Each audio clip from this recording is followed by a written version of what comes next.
Desde el Centro de Noticias de Caracol Televisión en Bogotá, esto es Noticias Caracol del Mediodía, con Mónica Jaramillo y Juan Diego Alvira.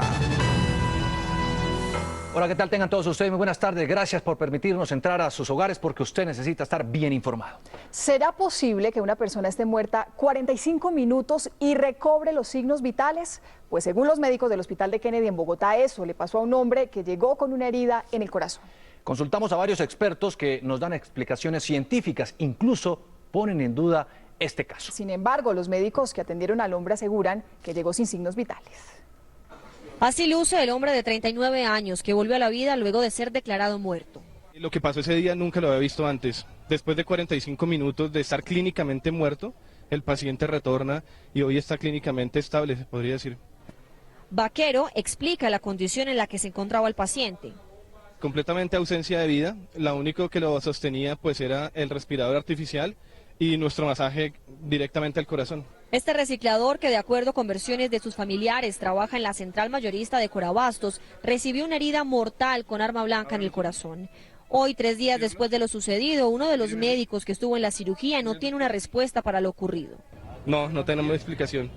Ha sido el tema de conversación con ustedes y con todo el mundo y no sabemos por qué. Los médicos del Hospital de Kennedy hoy esperan una pronta recuperación del paciente, que aseguró recordar todo lo que le había sucedido. Está en recuperación en la unidad de cuidado intensivo, despierto, consciente, alerta, pues con los cuidados obviamente necesarios y pertinentes para el momento, pero está absolutamente bien y se va a recuperar.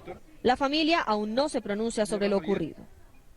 El caso revelado por los médicos del Hospital de Kennedy generó polémica, pues no todos los especialistas creen que se trate de un milagro. Por eso vamos a hablar del tema con la doctora Fernanda. Buenas tardes, doctora. ¿Habría una explicación para este caso?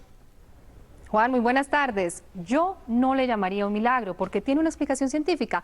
Les voy a contar. Los protocolos o guías que usamos los médicos para atender ciertas situaciones tienen unos límites y los de reanimación cardíaca, dependiendo del caso, pueden ir de 20 a 45 minutos. En condiciones muy especiales, a veces, por criterio del cirujano y por las condiciones individuales del paciente, incluso puede ser más tiempo. Si un paciente no responde dentro de lo que el médico espera, se paran todas esas maniobras, se declara no efectiva y por lo tanto el paciente muerto.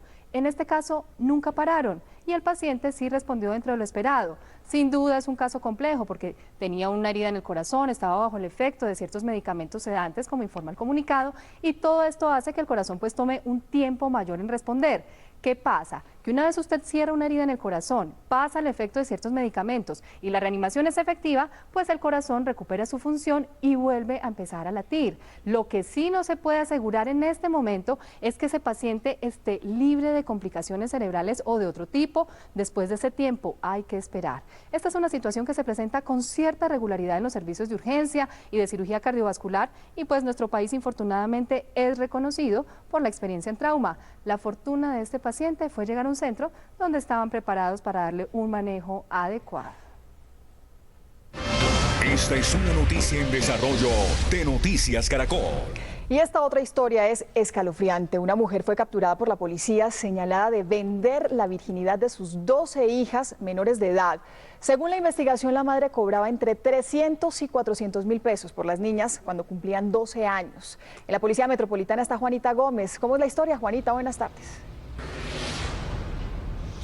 Mónica, se trata y esta historia empieza con Margarita de Jesús Zapata Moreno, la madre de estas 12 jóvenes que al parecer, y según la denuncia de una de las más pequeñas, vendía la virginidad de ellas, la vendió varias veces y pues muchas de estas jóvenes terminaron en la prostitución y consumiendo drogas y este negocio macabro se desvela, se desmantela cuando la más pequeña de 14 años denuncia y decide acudir a la policía.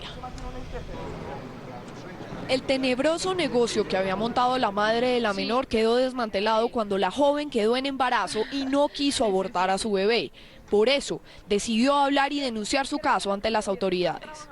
Siendo menor de edad también tuvo todo el valor para poder denunciar y evitar también y estar rechazando de plano este aborto. Y a partir de ahí es que inicia todo el trabajo de investigación por las amenazas también de la misma madre y del señor Tito Cornelio Según las investigaciones de las autoridades, la mujer cobró entre 300 y 400 mil pesos por la virginidad de sus 12 hijas, cuando ellas tenían 12 años.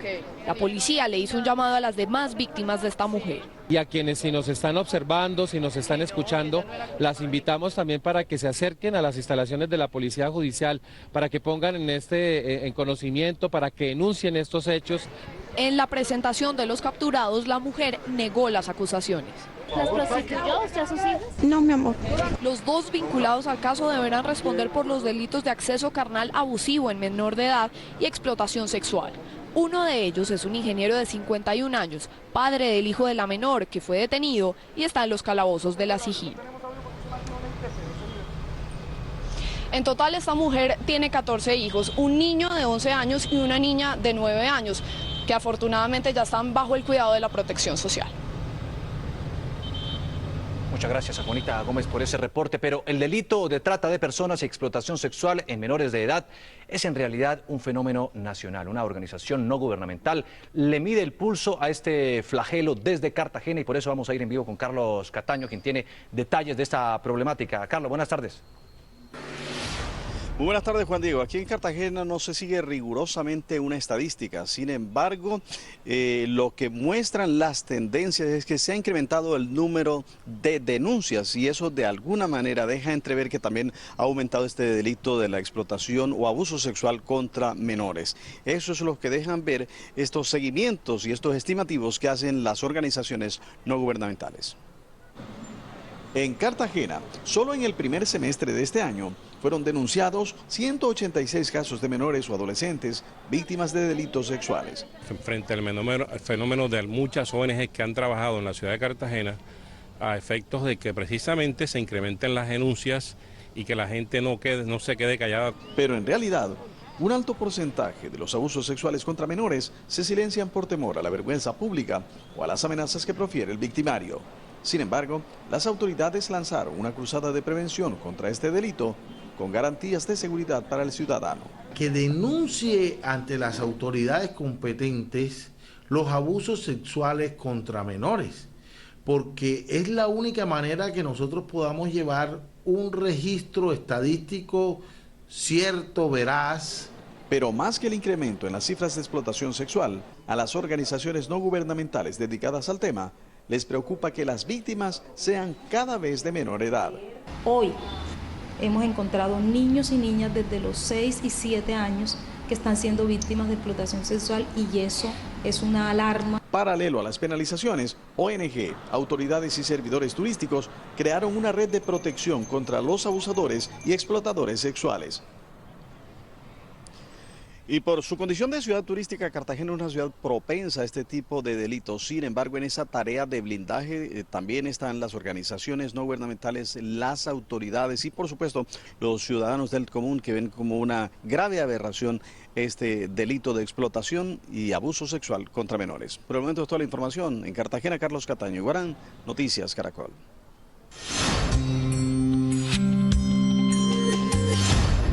No es positivo el diagnóstico del joven de 16 años que recibió ayer 2 disparos en la cabeza por parte de delincuentes. Hoy estamos siguiendo su caso y la evolución en su salud. En el Hospital San Rafael está José Fernando Patiño. ¿Qué es lo último? Buenas tardes, José Fernando.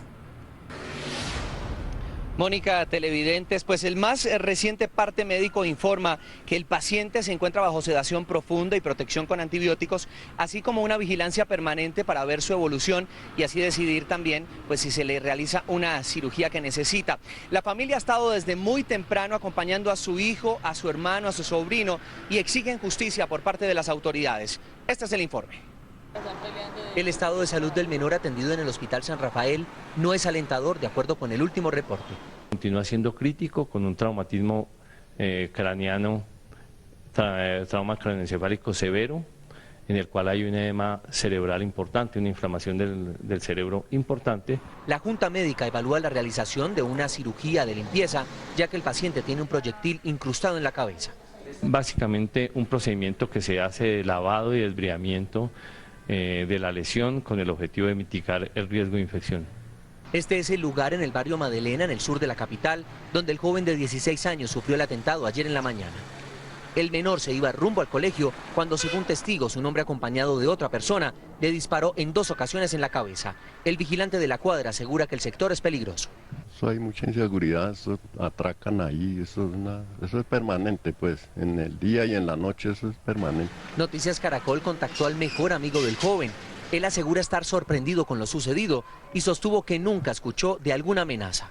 Él no tiene absolutamente ningún enemigo, no tiene la personalidad como para ganarse a alguien, ni para que alguien le haya hecho esa clase de atentado contra su vida. Por su parte, la familia exige justicia y la captura de los agresores. Lo que sí pido, por favor, es que haya celeridad, ya que esto no puede quedar así. Esto es un ejemplo de intolerancia. La policía ofreció una recompensa de hasta 10 millones de pesos a quien entregue información sobre los responsables de este hecho de violencia en el sur de Bogotá.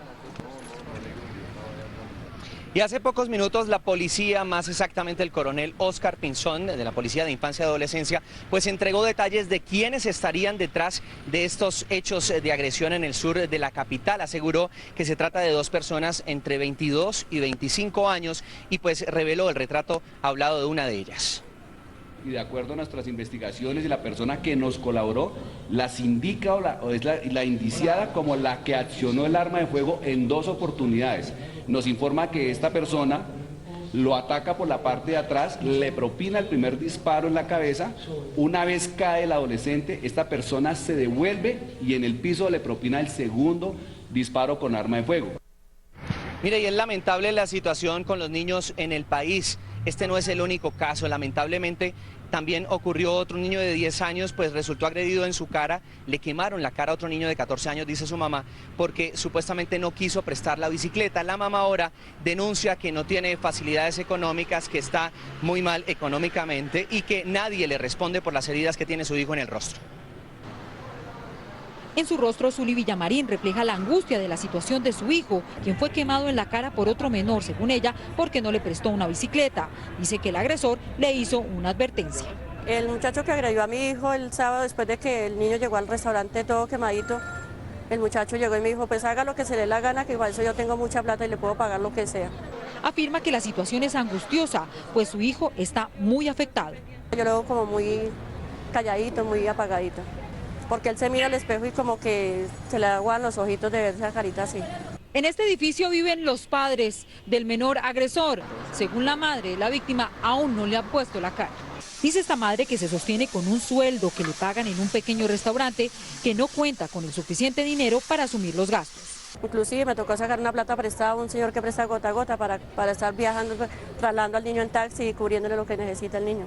Según el parte médico del Hospital Simón Bolívar, el niño tiene quemadura superficial y profunda del 2% en área especial, cara y pabellón auricular izquierdo. La madre del menor pidió justicia a las autoridades, pues sostiene que el menor agresor ha vuelto al barrio y que teme por su seguridad.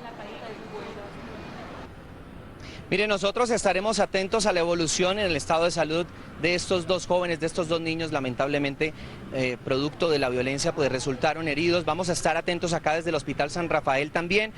Con respecto a este joven, pues el director científico del hospital dijo que el pronóstico neurológico es incierto, por eso no nos moveremos de este hospital para llevarle la información. Es todo desde el sur de Bogotá. José Fernando Patiño, Noticias Caracol. A medida que avanzan las horas, los socorristas se acercan más al punto donde están los desaparecidos del edificio Space en Medellín. 4 cuerpos fueron hallados en las últimas 8 horas. Vamos a ir en vivo con Diana Pérez. ¿Cuál es el panorama en este momento? Diana, buenas tardes. Juan, muy buenas tardes. Mire, lo último es que encontraron a las 10:45 de la mañana el cuerpo de Juan Carlos Botero. Botero es un ingeniero de 45 años. Su cuerpo sin vida fue encontrado en la cancha de squash del edificio Space. Las autoridades siguen trabajando las 24 horas del día para encontrar todavía esas 6 personas que continúan aquí atrapadas debajo de los escombros. Pero esto fue lo que pasó en horas de la noche y de la madrugada. En menos de 8 horas, autoridades encontraron 3 cuerpos sin vida de los trabajadores que envió la empresa Concretodo al edificio Space el pasado 12 de octubre.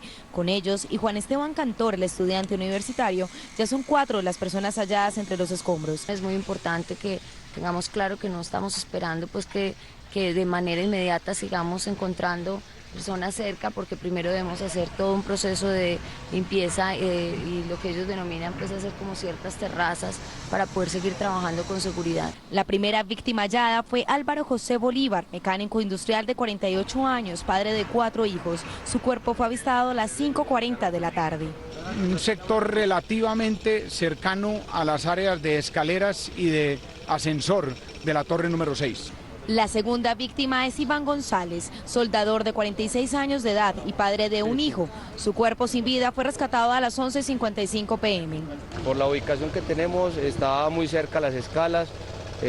Nos han informado que las escalas llegaban hasta el sótano 2. Y el cuerpo de James Arango, soldador de 28 años, padre de un bebé de 18 meses, fue hallado a las 11:55 p.m. Autoridades siguen en la búsqueda de otras 7 personas que aún continúan bajo los escombros. La tragedia del edificio Space ha generado alarmas en todas las obras de construcción. Mire, hace minutos fueron evacuados 50 obreros del edificio Mantúa. Es una construcción que apenas está haciendo a tan solo 3 cuadras de aquí del edificio Space. Según los obreros, escucharon algunos sonidos y se generaron algunas grietas en la parte alta y baja del edificio. Grietas que está cayendo el estuco, se está abriendo el estuco a bajar las escaleras. ¿Y a qué cree que se deba eso? Pues no puede ser, no podemos decir en este momento, pues por la construcción uno sabe. ¿Y eso le generó pánico? Obvio, claro. Baje desde el 14 piso en 2 minutos. Las autoridades constantemente aquí en el edificio Space en esta tragedia están hablando de espacios de vida, pues son esos sitios donde las autoridades esperan encontrar aunque sea algún sobreviviente. Pero es que estos hechos no son aislados, pues por el momento en el edificio Space no se ha encontrado ningún sobreviviente, pero en otras catástrofes del mundo sí se ha podido lograr. Los hombres encargados de las labores de rescate tras un desastre natural, como un terremoto, un tsunami o el colapso de edificaciones, siempre piensan en hallar con vida a quienes han quedado bajo los escombros, en lo que llaman espacios vitales. Indiferente el tipo de colapso, siempre se van a generar esos espacios y es donde tenemos esa probabilidad de encontrar personas vivas. Los socorristas hablan de rescates milagrosos. Como ejemplos, estos casos recientes.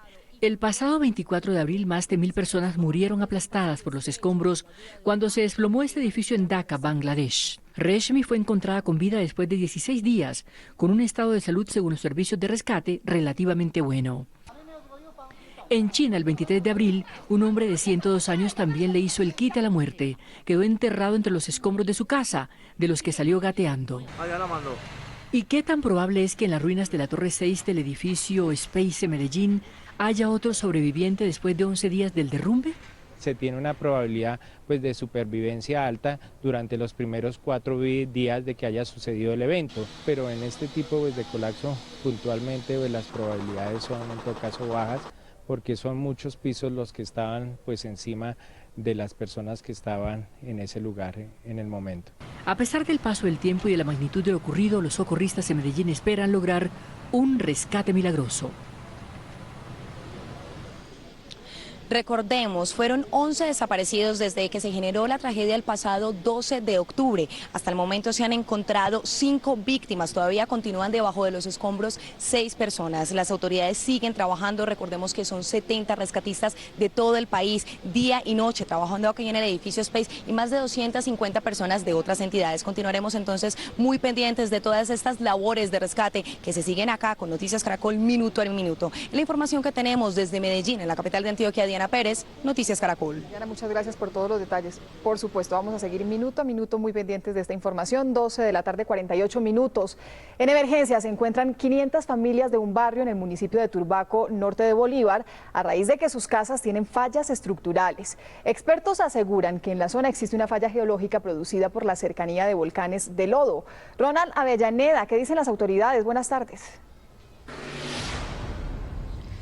Buenas tardes. A propósito de lo que las autoridades nos van a responder, hay que decir que seguimos en la casa de la familia Sierra. El señor César, que esta mañana le abrió las puertas a Noticias Caracol y mostró con nuestro compañero Carlos Cataño este muro que estaba a punto de caer como muestra fehaciente de la falla estructural en la vivienda a raíz de los problemas que hay en el suelo. Señor César, ¿cómo hacen para vivir acá? Bueno, sinceramente vivimos una angustia terrible, ya que en las noches cuando nos vamos a acostar no sabemos si se nos va a caer las paredes encima, porque como ustedes lo han evidenciado, tanto aquí en la sala como en el cuarto, son unas rajas tremendas. Vivimos en un solo cuarto porque la casa es de 2 habitaciones y la casa de los niños la estamos desocupando, tratando de evitar que se nos caiga la pared encima. Entonces todos vivimos hacinados en un solo cuarto. Afuera tenemos los colchones, las cosas. Hay una preocupación que va a ser respondida por la autoridad, en este caso la funcionaria Indira Vargas. Usted es la coordinadora del sistema de gestión de riesgos del municipio de Turbaco, porque es competencia del municipio, porque es un barrio que quedó ya perteneciendo al municipio. ¿Qué le podemos decir a los habitantes?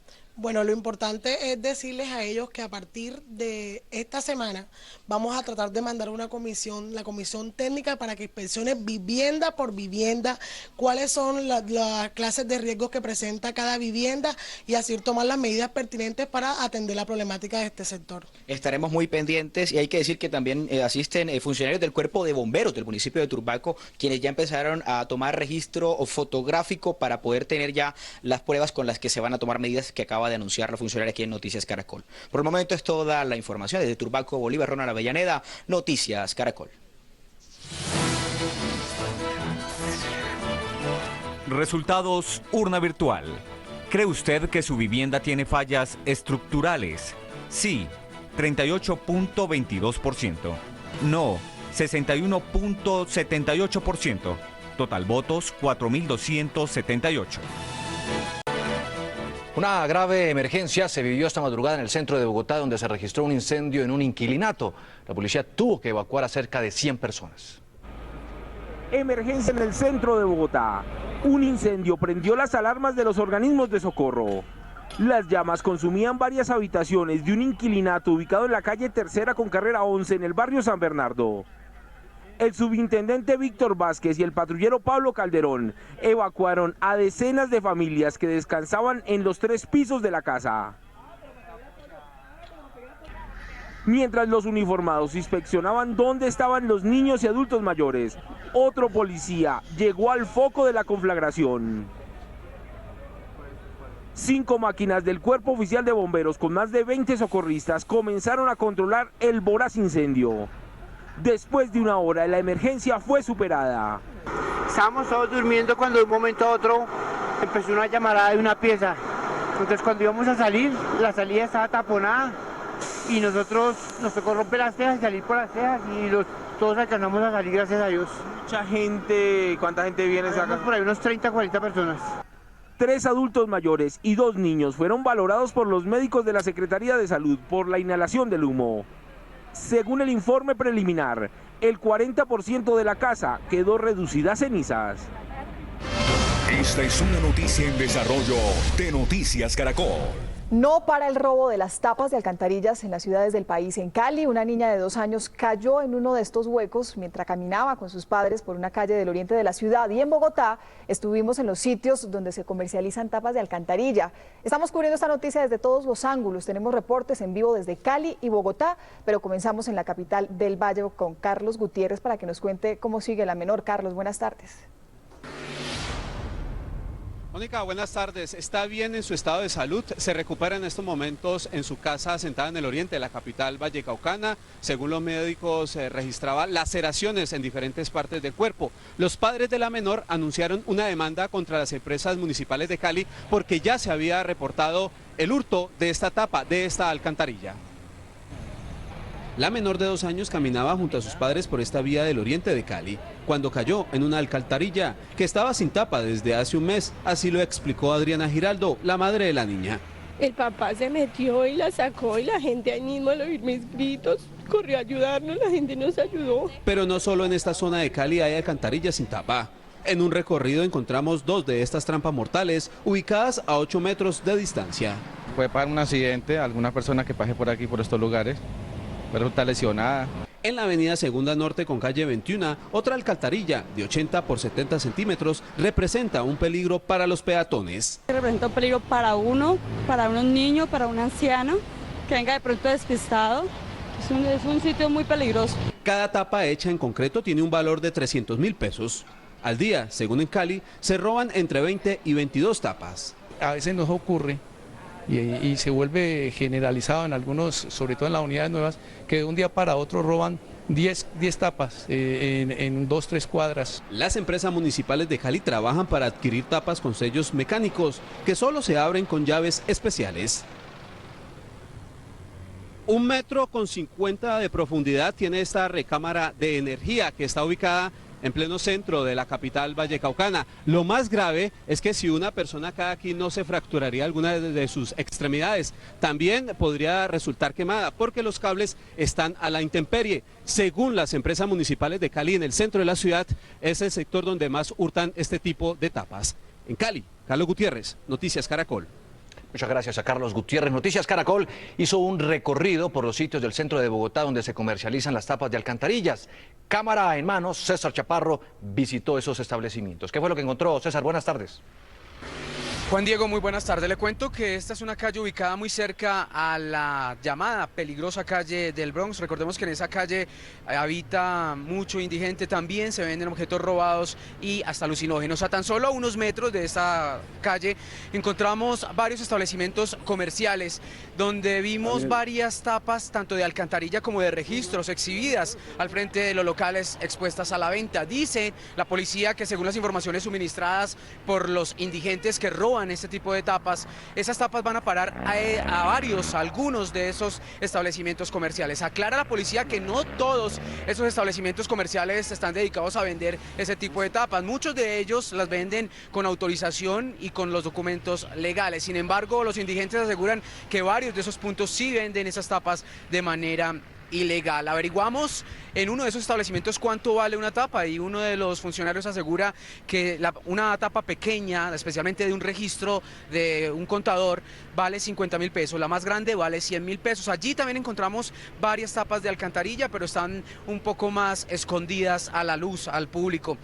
Hace pocos minutos también la policía reportó la captura de un hombre, dicen que es un indigente que se encontraba caminando por la calle cercana al Bronx, justo donde se encuentran las chatarrerías, y se encontraba listo para vender varios registros, varias tapas de registros de contadores que se fueron robadas en varios centros o sectores de la capital del país. Durante la inspección la policía encontró que el hombre llevaba estos registros, estas tapas de registro en una mochila y fue decomisada. El hombre fue enviado a la cárcel por un juez de garantías. En medio del escándalo por el continuo hurto de las tapas de alcantarillas y después de la tragedia de la niña que murió al caer en una de ellas, este hombre fue sorprendido por la policía cuando al parecer robaba una tapa. El reciclador fue traído aquí a la URI de Puente Aranda para que examinaran su estado de salud. Aunque no habrá una audiencia en su contra, será dejado en libertad en las próximas horas, pero accedió a darnos su versión pública de los hechos. Eso está mal hecho, pero es que la que yo cogí estaba ya acoplada, ya la habían sacado. Sí, ya las habían reemplazado, que es diferente. ¿Coge usted esas tapas de las alcantarillas? Es que no, yo no es que diga que yo coja las tapas, sino yo cogí el material porque yo soy reciclador. El reciclador fue identificado como Daniel Fernando Arenas, quien a pesar de haber sido denunciado por hurto continuado, tranquilamente respondió que se la encontró. ¿Ustedes cogen esas tapas y las venden en donde se reciclan? Exactamente. ¿Y usted se dio cuenta de la noticia tan impresionante? Exactamente. ¿Qué piensa de eso? Sí, eso sí está mal hecho que lo hagan así, pero es que yo lo cogí fue de la copia donde ellos lo tenían almacenado. La Fiscalía tiene la potestad de imputar cargos y pedir medida de aseguramiento, en este caso, a pesar de ser un delito menor. Julián Ríos, Noticias Caracol. Y la policía también ha anunciado que creó 2 grupos de inteligencia especiales que ya tienen detectados los sitios donde en Bogotá los indigentes o los ladrones de estas tapas de alcantarilla y de registros están vendiéndolas, obsequiándolas o adquiriéndolas o cambiándolas mejor a cambio de bazuco. Es la información que se registra por ahora aquí desde el centro de Bogotá. César Chaparro Pinzón, Noticias Caracol. Muchas gracias, César, por su reporte. El robo de tapas de alcantarillas en el país no solo no es nuevo, sino que detrás existe una mafia organizada. Indigentes y reducidores son solo un eslabón de la tenebrosa cadena delictiva. Así lo demuestra un hombre que fue contratado por una empresa fabricante de tapas y al que llaman el detective de alcantarillas. Yo lo contacté y esto fue lo que me contó.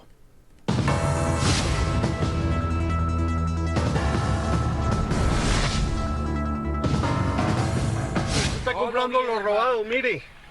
Otra tapa localizada acá. ¿Qué se ve ahí?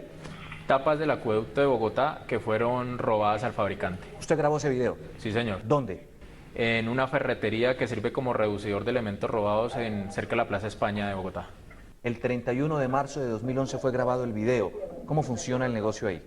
En este sector están distribuyendo material del acueducto de Bogotá que fue robado al fabricante y sacándolo de la ciudad. Esta es una tapa de alcantarilla con hierro. Su investigación, ¿qué dice? ¿Cómo se la roban? Las mafias que están organizadas tienen vehículos especiales con compartimientos que quitan, se hacen sobre la tapa y la levantan, evitando cualquier sospecha. ¿Primero identifican? Los recorridos los hacen durante el día, pueden ubicar de 25 a 30 tapas al día, tienen el recorrido, saben que se pueden sacar fácil y por la noche actúan. ¿Y los indigentes? La investigación arrojó que realmente ellos son un eslabón muy pequeño en esta cadena de comercialización de metales, que puede llegar a los 600 kilos al día. Tapa plástica no reciclable y tiene el logo y el nombre de la empresa de acueducto y alcantarillado de Bogotá. Es plástica, pero muchas de estas han aparecido instaladas en otros departamentos como Huila, Meta y Tolima. La gran pregunta es, si no son fáciles de robar en la calle, ¿por qué aparecen en otras partes del país? Esta es una de las mismas tapas que usted acaba de escribir. Esta tapa fue vendida por la ferretería que mostramos en el video, comprada por otra ferretería de Neiva y finalmente entregadas a empresas públicas de Neiva por medio de un contrato con el Estado. El detective de las alcantarillas es de esta empresa de investigaciones contratado por una fábrica de estas tapas. Y se le dice así porque ha documentado suficientemente lo que ha sido este robo continuado de tapas de alcantarilla en el país. Inclusive se han interpuesto 3 denuncias penales desde el 2011 hasta la fecha. Y es muy poco lo que ha avanzado la investigación por cuenta de las autoridades competentes. ¿Por qué? Esa es la gran pregunta. Juan Diego Alvira, Noticias Caracol. Urna virtual, pregunta del día. ¿Deben ser enviados a la cárcel quienes se roban las tapas de alcantarilla? ¿Sí o no? Responda a www.noticiascaracol.com, www.elespectador.com. Resultados mañana en nuestra emisión de noticias del mediodía. Durante varias horas estuvo bloqueada la vía que comunica Barranquilla con Santa Marta por habitantes del corregimiento de Palermo Magdalena que laboran en el puerto de esta población. Margarita Ariza, ¿por qué cerraron la vía los manifestantes y cuál es el motivo de esta propuesta? Buenas tardes. Hola Mónica, muy buenas tardes. Este bloqueo, la protesta que adelantan los trabajadores del puerto de Palermo que me acompañan a esta hora aquí en este lugar es llamar la atención del gobierno nacional sobre las operaciones en zona de fondeo que se pondrían en funcionamiento con la firma de un decreto que reformaría el estatuto aduanero. De esta forma no se utilizarían los puertos porque la mercancía sería descargada en el río o mar adentro. Esta es entonces la preocupación que tienen los trabajadores. Ellos temen perder sus trabajos. Queremos el derecho al trabajo. Un decreto no puede tumbar la ley. Este es el momento en que algunos operarios del puerto de Palermo bloquean la vía que de Barranquilla conduce a Santa Marta en protesta por el decreto que modifica la regulación aduanera y que según ellos autorizaría las operaciones de carga y descargue en zona de fondeo. Toda la carga la van a descargar en el centro del río, afectando al puerto que hoy en día se construyó en el corregimiento de Palermo. En el bloqueo que generó un monumental trancón por el represamiento sobre todo de vehículos pesados, participaron también obreras que temen perder sus trabajos. Trabajo para el puerto. Mi familia trabaja para el puerto, mis amigos trabajan para el puerto. Y si nos quitan el puerto, si nos quitan la labor en el puerto, ¿qué vamos a hacer? Miguel Parejo, vocero de la alcaldía de Sitio Nuevo, se mostró preocupado por la situación. La función como nosotros como gobernantes, la gobernación y la alcaldía es generar empleo. Y esto no va a generar un problema social de tal magnitud. Según los manifestantes, son más de 2.000 trabajadores, la mayoría residentes en el corregimiento de Palermo, que temen perder sus empleos si se firma el decreto. El temor a perder sus empleos también los tienen los trabajadores del puerto de Barranquilla, incluso los inversionistas que proyectan construir el puerto de aguas profundas en la ciudad de Barranquilla también se sienten preocupados. Ellos dicen que de firmarse este decreto no ven viable este proyecto. Es la información entonces que registramos desde el corregimiento de Palermo Magdalena. Margarita Ariza, Noticias Caracol. Esta es una noticia en desarrollo de Noticias Caracol. En menos de 10 días, el tren que transporta el carbón de la mina del Cerrejón ha sufrido dos atentados terroristas. Anoche fue detonada una carga explosiva en el kilómetro 13, en la vía que conduce al municipio de Albania, esto es en La Guajira. Voceros de la empresa dicen que las pérdidas ascienden a los $2 millones. Estas imágenes muestran el impacto de una carga explosiva contra el tren de Cerrejón. En el sitio quedaron esparcidas 700 toneladas del mineral. El comandante de la 10ª Brigada, general Adelmo Fajardo, dijo que al parecer el Frente 59 de la FARC sería el responsable del atentado. Al parecer, dos individuos de civil que se metieron en las comunidades indígenas, se atraviesan en medio de ellos para ocultar su accionar delictivo. El vicepresidente de Asuntos Públicos de Cerrejón, Juan Carlos Restrepo, aseguró que las pérdidas son millonarias. Sufrimos la pérdida de 7 vagones, el descarrilamiento del tren y el retraso de las operaciones. El ejército ofreció 50 millones de pesos de recompensa a quien brinde información que permita la captura de los responsables del hecho. Habitantes de un barrio de Santa Marta denunciaron el mal estado de varios postes de energía que se convirtieron en un peligro para los peatones. Luis Oñate, ¿cuántos postes podrían estar a punto de colapsar? Buenas tardes. Buenas tardes. Bueno, en un recorrido que hicimos con la comunidad del barrio Las Américas, pudimos constatar que más de 10 postes se encuentran en mal estado, aunque también se han reportado hechos similares en barrios como Pescadito y 20 de Julio al norte de la ciudad. Manifiestan las personas que muchos de estos postes tienen más de 30 años de haber prestado servicios, de comenzar a prestar servicios, y de ahí que el mal estado en que se encuentran. Este es el barrio Las Américas, ubicado en el sur de Santa Marta. En esta zona se puede ver el mayor número de postes en mal estado. Orlando Calderón, habitante del sector, dice que son un peligro para la comunidad. La gente tiene miedo ya de acercarse porque hay postes que se han caído ya de lo mal que están. Varios postes tuvieron que ser amarrados con alambres y guayas para evitar que se sigan cayendo. Otros, según los vecinos, se energizan cuando llueve. Es un peligro para un niño que de pronto lo vaya a tocar y pueda quedar electrocutado, que ya ha pasado. Dicen los habitantes que los postes en mal estado fueron instalados hace 20 años por una empresa que ya desapareció. Yo tengo, 22 años estoy viviendo aquí y esos postes estaban puestos. O sea que esos postes me imagino que tendrán como 35 o 40 años están puestos. El personero de Santa Marta, Chadán Rosado, propuso un frente común para atender la situación. Esto debe ser un concurso de varias entidades, personería, todas las agencias del Ministerio Público, para que entre todos hagamos una proyección y medidas para evitar que se estén deteriorando estos postes. Según el personero, el mismo frente debe operar para atender el robo de tapas de alcantarillas en esta zona del país. Hace aproximadamente 8 meses, en Ciénaga se registró la muerte de un niño a raíz de un poste en mal estado que cayó cuando el niño pasaba por el sector. En Santa Marta, Luis Oñate Gámez, Noticias Caracol.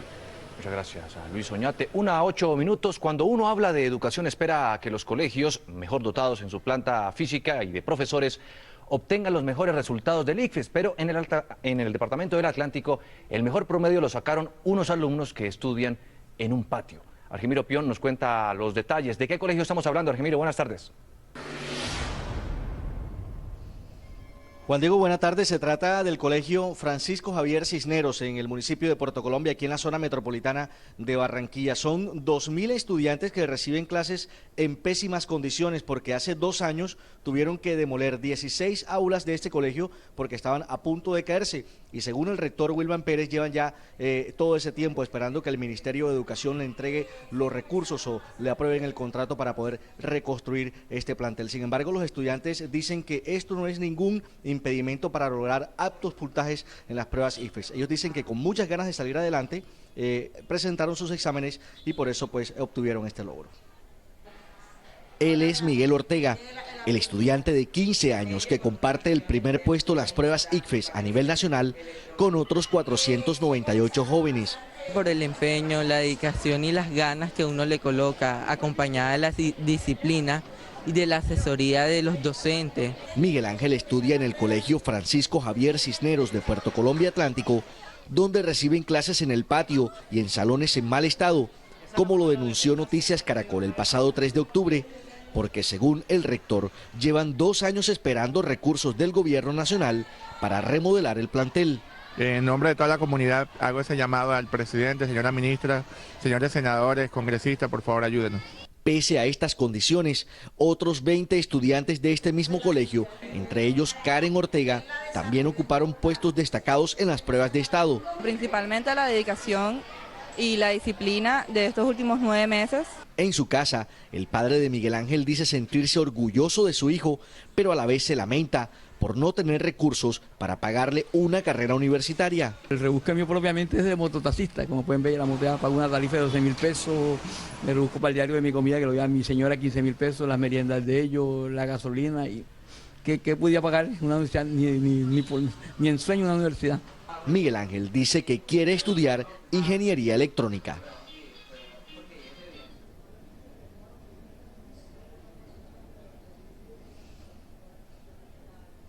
En total fueron 23 los estudiantes de este colegio que lograron puntajes altos, puestos destacados en las pruebas ICFES y que prácticamente lo lograron con las uñas porque este colegio no tiene ni siquiera un laboratorio de química. Ellos dicen que ahora con estos puntajes aprovecharán para aspirar a algunas becas universitarias, pues según ellos sus padres no tienen recursos para pagarles una carrera profesional. En Barranquilla, Argemiro Pion, Noticias Caracol.